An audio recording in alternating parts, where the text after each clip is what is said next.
By popular request and my praying that he would accept the honor to speak with you is Dean Kamen.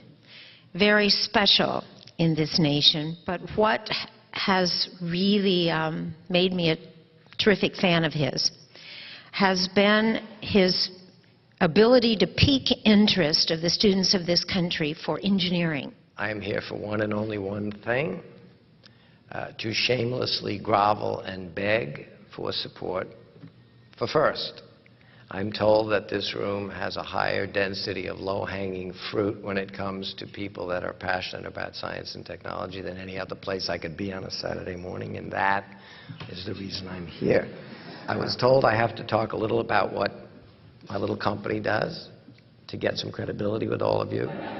You're in an iBot, which is a device we created to help the disabled community get around, go all the places that we go. A very quick review of some of the technologies we've done over a couple of decades, more than 3 decades. That is one of our insulin pumps. I include that because it's relevant to some of you. I should have been going to class. This is my alternative drug delivery system. There it is. That's me flying it. Actually, we've built almost 1,000 of these. I called in a couple of the guys that happen to be real experts on that stuff from there, and in a couple of weeks, they modeled, computer modeled, then designed, and then we fabricated a new geometry for this thing, which turned out to be remarkably good. It went into production. About 90,000 were made the first year. Is another project that probably all the guys in this room would say, I'm not sure what that is, and I'm not sure I care. But probably 15 years ago, more now, a friend of mine who was really quite an expert in the early days of computer imaging had figured out that he could put a camera on the ocular of a microscope and literally do image analysis, and without taking coffee breaks, without missing anything, a computer could be made to really do a much more thorough and cost-effective slide analysis. Neurological problems, we said, we'll have to make a simple machine that you could use wearing dark glasses and hockey gloves and set it up yourself. But we finally finished this little thing, and it went from being indefensible to being indispensable pretty fast. And I'm happy to tell you, last March we shipped the 150 million therapy for that thing, and it's about 80% of the world's population that is amenable to peritoneal dialysis uses it. So it was a nice thing to do. I've spent most of my adult life, and some people would argue my not quite so adult life, making medical equipment and giving a disabled person not just mobility, but giving them back dignity. They're standing up, they're looking people in the eye, they're going up and down stairs, they're going where you go. It was really exciting. And we said, wow, we can make a product that able-bodied people would find fun to use. We made that. And the irony to me is, soon after we made that, I'm now the Segway guy. One product that's not medical. And even it came from a long development effort of the medical version of it. I think what you can do with technology more than ever these days exceeds our ability to understand what we should do with technology. The instruction manual for the machine is, there are 2 hoses here. The one with the big green thing on the filter on the end of it, stick it in anything that looks wet. Out of the other hose will come absolutely pure water. That's the instructions. It fills 50 of those 20-liter containers a day, but it has 14 degrees of freedom. It's got processor everywhere. It's got afferent and efferent signals. He's got sensors to measure pressure and temperature.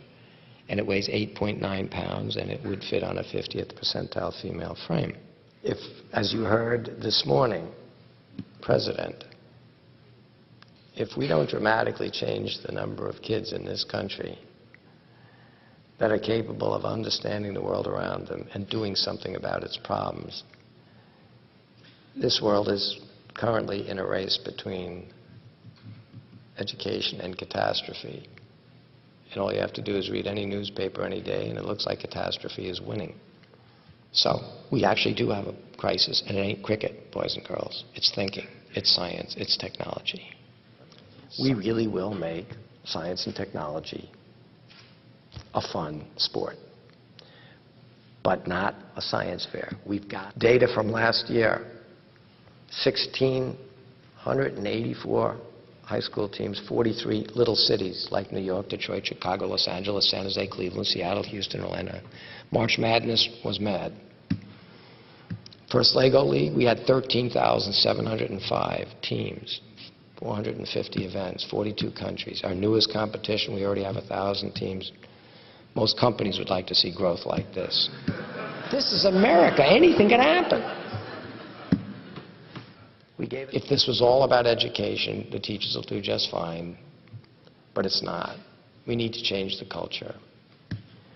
Since I started with a quote by a scientist, I don't want to run the risk of having you not believe I'm, in fact, a broad-based intellectual, so I'm going to end with William Yates, who said it better than I do. But education is not filling a pail. It's lighting a fire. The fires of science and technology and questioning and have to be lit by people that have the fire. There aren't that many of you. You need to help.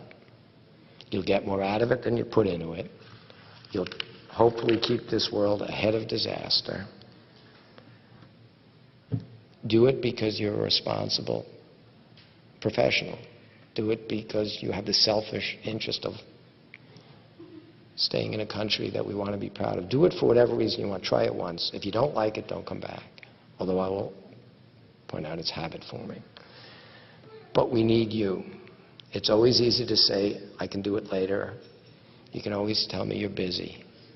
I'm busy too. And we can't wait. So get involved. We'll make it easy. You'll enjoy it. And we'll fix the world. Dean Kamen, on behalf of the Center for Excellence in Education, we proudly present our Achievement Medal to you for leadership and commitment to excellence in education. God bless you, Dean. Thank you.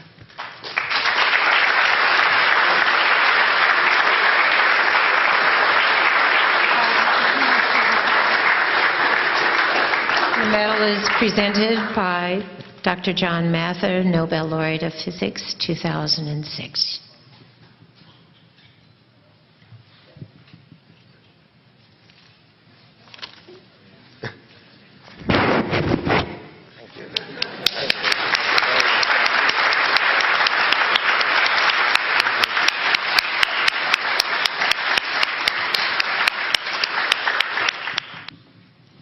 It's okay.